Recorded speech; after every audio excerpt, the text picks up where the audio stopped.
Hey, Skift listeners, hear about the latest trends in the travel industry with the Brand USA Talks Travel podcast. Right now, listen to special live from IPW interviews featuring U.S. Travel's Jeff Freeman. DMOs are at the heartbeat of U.S. travel. Liz Bittner from Travel South. A lot of key gateway markets are back. LA Tourism's Adam Burke. We all win when we all partner together. Plus, Brand USA's Stacey Melman and Jackie Ennis with international travel trends and Chris Thompson's farewell finale. I'm Mark Lapidus. Join us for Brand USA Talks Travel on your favorite podcast platform. Brand USA Talks Travel.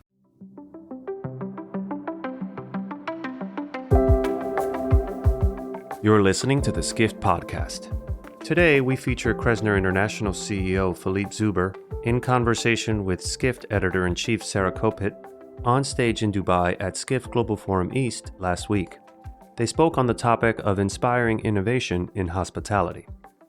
Visit live.skift.com to learn more about how you can attend or view our next industry-defining event. Enjoy the conversation.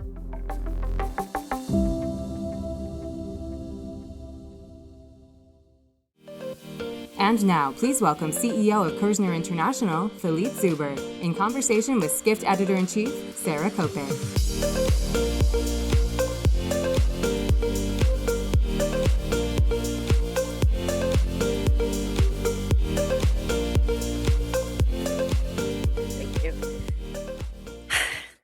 We're actually the last ones. Thank you for joining me today. Yeah. So this is such a beautiful hotel. We've had such a great time here. Thank you for having us. Let's talk about luxury. So what do you think? Do you think luxury is a moving target, or do you think it's one of those indelible qualities that, you know, is really timeless?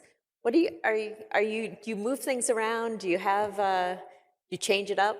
How does that work here? Yeah, absolutely. So good afternoon, and thank you for having me. I think this hotel is a perfect example about what luxury is all about, and I guess you will agree that it's something special. Yeah. And we are really pushing the boundaries, and for us, this is a kind of a good example on how we can push extremely hard by redefining what Atlantis is all about, Atlantis the Royal, and how we can really have an integrated resort from a high-end market. And that's actually was the response from our guests. And we are managing as well One and Only, which is very bespoke, very niche, ultra-luxury. But in fact, it came from a statement that our guests, when they are coming to a hotel, first they like to stay longer. This is the trend that when you go on vacation, you want 3, 4, 5 nights. And actually with Kerzner, it's 4.5 nights as an average length of stay. So if you calculating how many dining opportunity you have in a stay of 4 nights, if you are in a boutique hotel, usually you have 2 to 3 restaurants. And then people usually, when they're on vacations, they don't want only to dining to one place or dining 2 or 3 times to the same place. And what Atlantis the Royal is providing over and above the extraordinary Aquaventure, the largest water park of the world, it has so many dining opportunities that, in fact, you extend the type of experiences that you can have. So this is the new level of luxury, is to expand the level of choices, and that by that we have a larger inventory. So we have more rooms, it's a bigger place, and you expand as well the type of experiences that you can provide. So that's an aspect, but it's as well in a luxury, people want as well some classic approach. And we sense there is a nostalgia, and the nostalgia is about services. It's about the art of hospitality, the way that people want to be welcome, and the standard that they're expecting when they're engaging with customer. It's really, really important. So the importance of colleagues in terms of engagement, training, anticipations, give us that regardless of the generations, they're expecting the services to be on the highest level. So it's a mix between those two. No, it's interesting. When we were back in the green room, I'll give a shout out to one of the employees here. I don't know her name, but I was mentioning to a colleague that it was a little warm. I didn't say it to her. I just said it to a colleague of mine. And, you know, she came over, asked for some coffee later, and she said, "Is the temperature okay?" And it was a little bit cooler. She had turned it down for me. You know, that type of, you know, little touch I noticed, and it's, you know, it's wonderful. And that's a real sign of luxury. So I also want to talk about wellness. That has captured a whole new kind of imagination among travelers. What is Kerzner doing in the wellness space? So the wellness space, as much as the food and beverage and everything, is becoming so key. It's different elements. So there is the medical part of wellness, which we have tried to venture, but we have realized that it's so specialized, that's what not ultra-luxury wants. Yeah. They really want still, when they are within our hotel and within Kerzner International Asset, they want to be into a place that provides a lot of pleasure and is easy accessible, but where the services as well as the top services. We are about to launch a new brand called Cyro. Cyro stands for something very unique that currently doesn't exist. And February 1st, we're opening our first Cyro in Dubai. So we hope you're going to have the opportunity to visit, because this is absolutely unique and very high-end when it comes to innovations. We call it as a lab within Kerzner International because there is so many innovation within the concept. It's based on 5 pillars which are under the biohacking philosophy. So you have sleep. We pay very specific attention on the sleep within the rooms. We have developed our own mattresses, which is thermoregulated the temperature of your body. So you might find, oh, that's funny. But in fact, we have done that with very specialized people like AC Milan, the sleep therapist of AC Milan. And that's guaranteed that while you sleep, your body temperature doesn't vary too much during the night. Because if it varies too much over and above 3 degrees, it impacts your urinary system, then you woke up, then you go to toilets. And if you go to toilets at night in a hotel, you even have to be a bit more alert because you don't know the rooms, you don't know where you are. And these mattresses, and this is scientific, is not me as a hotelier serving you a soup that you don't want to eat, is really to tell you that this guarantee that you expand your strong sleep time, you have different cycling in sleep, and you expand that between 30 to 45 minutes. And this is quite significant because into your deep sleep, this is whereby you really get the best of the recovery. So amongst many, many other innovations that you have within the rooms, you have this specific mattress that we have designed. You have as well a full set that you can really do stretching, you can do your yoga, you can do many, many things within the comfort of the room. And the room has no TV. Because as well, with the microwave that the TV is providing, it's not really good for the body. But instead of that, you have a video projector, which is giving you an oversized screen with lots of activities that you can do to the comfort of the room. That's one pillar, called sleep. The second one, it's really, really important, is mindfulness. Resort today doesn't really take the importance of all the activities to yoga, all activities to stress management, all of those points. Each of the Cyro hotel, which have a mindfulness room, which providing all of those services. So you have yoga classes along the entire day. The third pillar is really important as well, is nutrition. But you were talking about wellness, and we don't want to impose nutrition. We believe all of you, if you're going to a hotel, you know exactly what's good for your body, you know what you need to eat, and then we are just providing what you want. We are working to a flexitarian approach that you are controlling the amount of protein that you want to eat during the day, and then we are making all of our menu very flexible on that matters. And we work with short production times, meaning all the products will not be too far away, and we are cooking superfood in a very, very unique manners. Mostly superfood product, we know that they're good for the body, but when you have it front of the plates, it's potentially not as appealing. So that's pretty much a kind of another very interesting pillars that everybody will appreciate it. And today when they're traveling, they always found it complicated to ask or to have a flexibility from the restaurant to provide what they want to eat. The other very important pillars is recovery. And we're talking about wellness and our approach to that.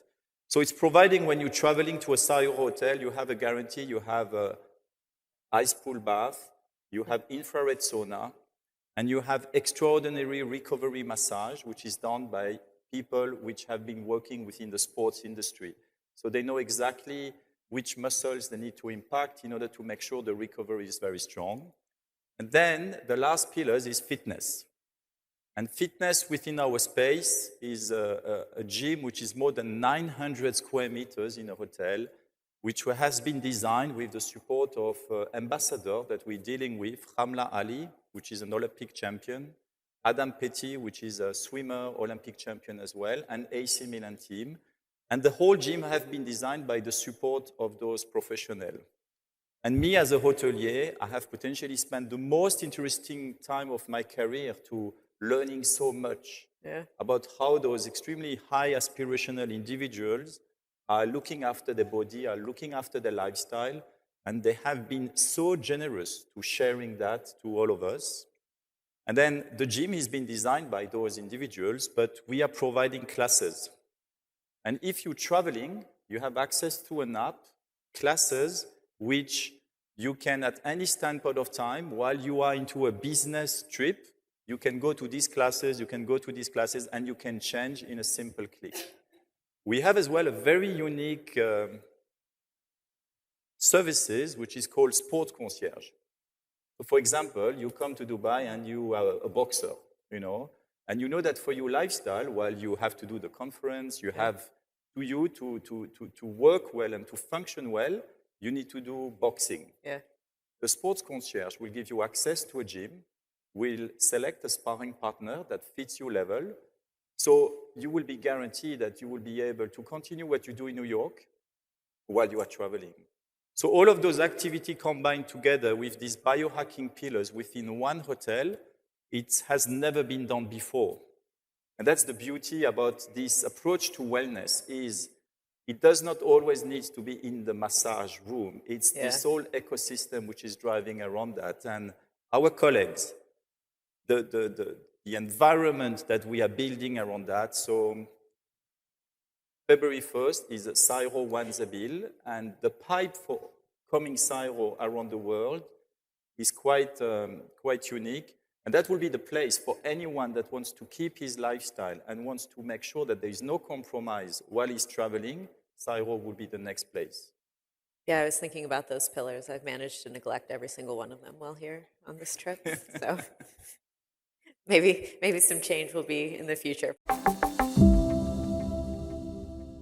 Hey, Skift listeners, hear about the latest trends in the travel industry with the Brand USA Talks Travel podcast. Right now, listen to special live from IPW interviews featuring U.S. Travel's Jeff Freeman. DMOs are at the heartbeat of U.S. travel. Liz Bittner from Travel South. A lot of key gateway markets are back. LA Tourism's Adam Burke. We all win when we all partner together. Plus, Brand USA's Stacey Melman and Jackie Ennis with international travel trends and Chris Thompson's farewell finale. I'm Mark Lapidus. Join us for Brand USA Talks Travel on your favorite podcast platform.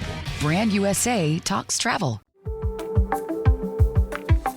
Okay, so Kerzner is really expanding. And I'm curious, as you expand over different brands, how are you finding keeping your core luxury value, or are you actually, looking to, have a new customer set as well? So that's as well very interesting. But first, we're going to our pillars about who we are as Kerzner. So as a company, our vision is to be legacy makers, and whatever in Atlantis, the Royal, Atlantis, Dubai next door, any hotel that we are doing has absolutely no other ambitions to be a legacy makers destinations, to serve a purpose which is higher than the hotel, to serve the community, to serve the country, to serve really something meaningful on the long term.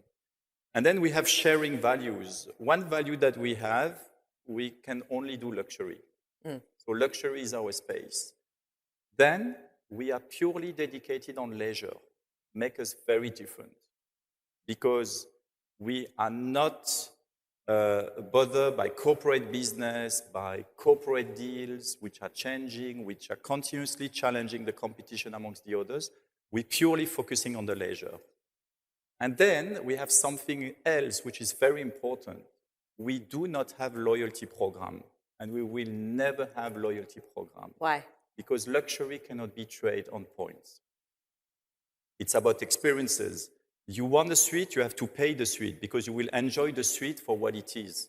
not because you have an upgrade, not because you are burning point for something that has been not really something that's on you. And the loyalty, the emotions to the brand cannot be traded by points. So those are the common values within Kerzner. Then within this, we have different brands.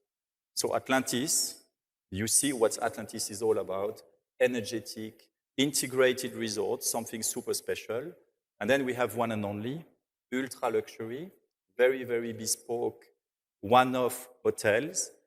And we made another statement which is very strong, and for that I want to thank our board and the ownership of Kerzner International.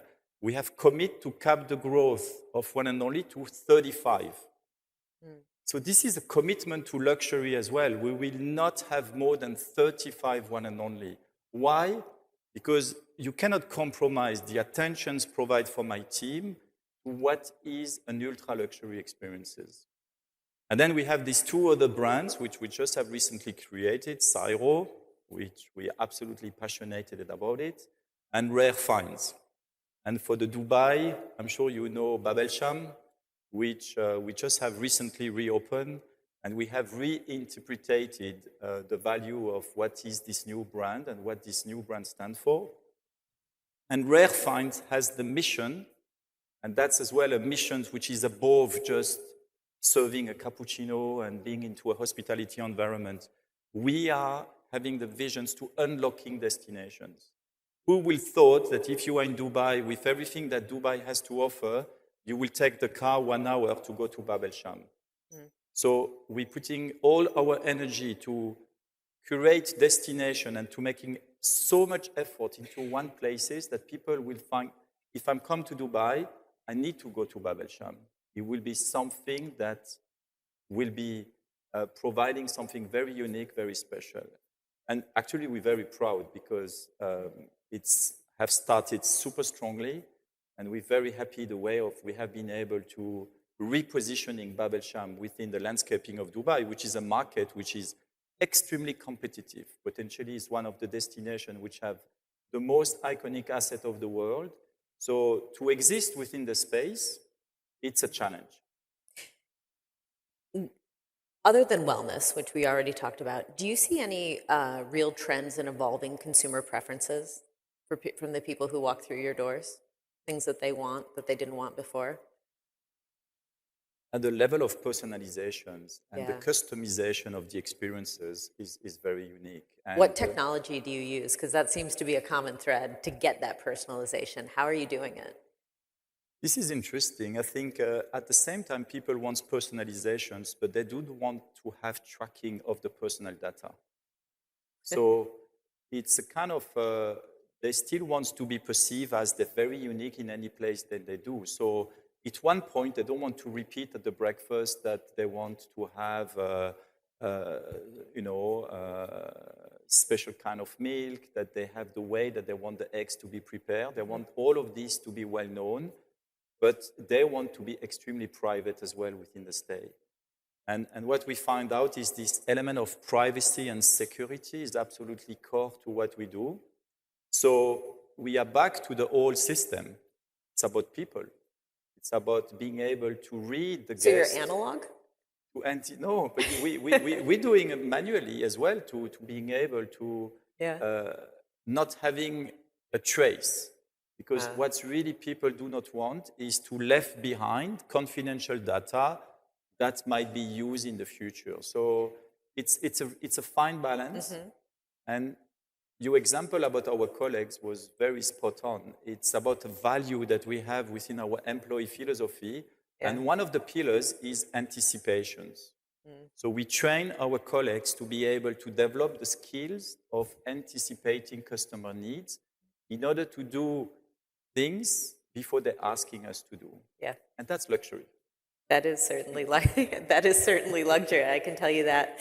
I want to talk about food a little bit and how you decide which partners to work with. I've had some of your cuisine here over the last couple of days. It's been extraordinary. So how are you making those decisions about who comes to your restaurants, what chefs that you work with, and how important is that, do you think, to your customers? So it's absolutely key to us. And currently today, Kerzner International is the global company which have the largest collaboration of celebrity chefs. So the number of celebrity chefs that we are dealing with is just extraordinary and giving us a competitive advantage. I will say that first, we have an extraordinary team that's able to evaluating talent and being able to source chefs when they are at the beginning of their career and convince them to partner with us. And then while they're expanding and growing, we're giving them the opportunity to becoming a better chef and to increase the way that they can expand the business. And that's something that we're very proud because along the journey that we are having with Kerzner, we have been able to develop a lot of chefs which now are celebrity chefs. Who's the next big chef? Who's the new star? Could you pick one? So I will give you an example. In our next upcoming hotel that we are about to open, One and Only One Zabil, we'll have as well an extraordinary collection of celebrity chefs and potentially, you will just be amazed. So Paco Morales is a chef out of Spain, extremely talented. When we started the project 8 years ago about One and Only One Zabil, he had 1 Michelin star. 2 weeks ago, he has been awarded 3 Michelin stars. And he's opening a hotel, Kabou, right there, January 1st. So we're super proud that we have been along the journey and that now Dubai and all of us, we will be enjoying a chef which has evolving in his career, evolving on the way that he's representing this Maures cuisine in an absolutely incredible fashion. And by the way, the restaurant that we have designed for him, is potentially the best stage ever that a 3 Michelin star chef will have in Dubai. So this is an example about these elements. But what I want to say is that while we're collaborating with celebrity chefs, and the luxury that we have now is that they're knocking on our door. Yeah. Because they've seen the benefit that they have to collaborating with a company which is respectful of their vision, respectful of who they are, and help them to really express the talent. So that's really important. But as a Kerzner, we're having as well our own homegrown concept. And we're giving as well a chance to our own chefs to have their own chance to express themselves into a concept that we are investing in. So we have Andeliman, we have Tapasake, which is our homegrown concept. So all of those names that you will heard, Drift as well is our homegrown concept, which people of Dubai knows it very well. And we're going to continue as well to balance our offering with unique concept that we're investing on, but we are pushing our internal talent. The last panel I did about an hour ago, we talked a lot about ESG. And I wanted to, I've asked several people this over the last few days, and I wanted to ask you as well. Do you think that luxury and sustainability can truly, truly coexist? Is it possible? And not maybe the PR answer, but the real answer, because it's hard. The real answer is that I really believe that hospitality has an opportunity for one time to anticipate and to be better before somebody else doing on our behalf. We have been very bad on technology. Some company like Expedia, Booking.com have taken the business out of us and making a business out of it. We have so many examples on the way that we have been too passive. We have just been waiting, and then suddenly our hospitality ecosystem has been taken by others. We believe that now with ESG, we can own it and we can lead it. We're doing for wellness, we're doing for F&B, and we're very, very pushy as well on ESG. If you look the level with our Atlas program of activities that we're doing within Atlantis, about looking about mammal species, about reintroduction of mammal species, about education, which we're investing on education in a big way, about bringing children to understand the importance of the ecosystem and all the oceanography, it's just incredible. This is a good example of how an organization like Atlantis can really impact the life of young children by educating them to the importance of preserving the mammal species. What's the hardest nut to crack? What's the hardest thing for sustainability to figure out for a hotel or the hospitality industry, do you think? In ESG? Yeah. The biggest challenge. The biggest challenge is that we are a resort company, so we're still going in remote destinations, which you need to access to. And that's potentially something that we'll have to work together with airline company, with boat transfer, in order for us to continue to helping communities and being able to develop countries but we'll have to do as an ecosystem. It cannot be just as an alone. But I'll give you an example which is very important. As you know, we are in Rwanda. We have two absolutely extraordinary lodges with One and Only, and one is named One and Only Gorilla Nest. When we opened the first lodge in Rwanda 7 years ago, there were only 10 families of gorilla left in the entire region. A family of gorilla is between 10 to 15 individuals. Since we opened One and Only Gorilla Nest, and since we worked together with the Rwanda government to establish a proper concept, everyone which wants to have this absolutely once-of-a-lifetime experiences to spend 1 hour with a family of gorilla in the middle of the wild, they have to pay quite of an expensive price. It's $1,500 to go and to access to see the gorilla. It's not cheap. But since this has been established, no baby gorilla approach anymore. All of those local families have a job. Either they are guide, either they're working into the retail, which is around the gorilla experiences. And since we have opened the hotel, now we have 25 family of gorilla available within this entire ecosystem. They have so much gorilla that now they're moving gorilla to Uganda or to another mountain, which is an extraordinary problem to have. Because 7 years ago, it was a species which was about to disappear. And now it's something that we have been able to stabilize. So tourism can do good. Tourism can really help. And this is an extraordinary example is how when we work together, you can really expand and making ESG a real positive story. Well, I can think of no better story to end on for our conference this year. Philippe, thank you so much for joining us. Thank you so much. Thank you.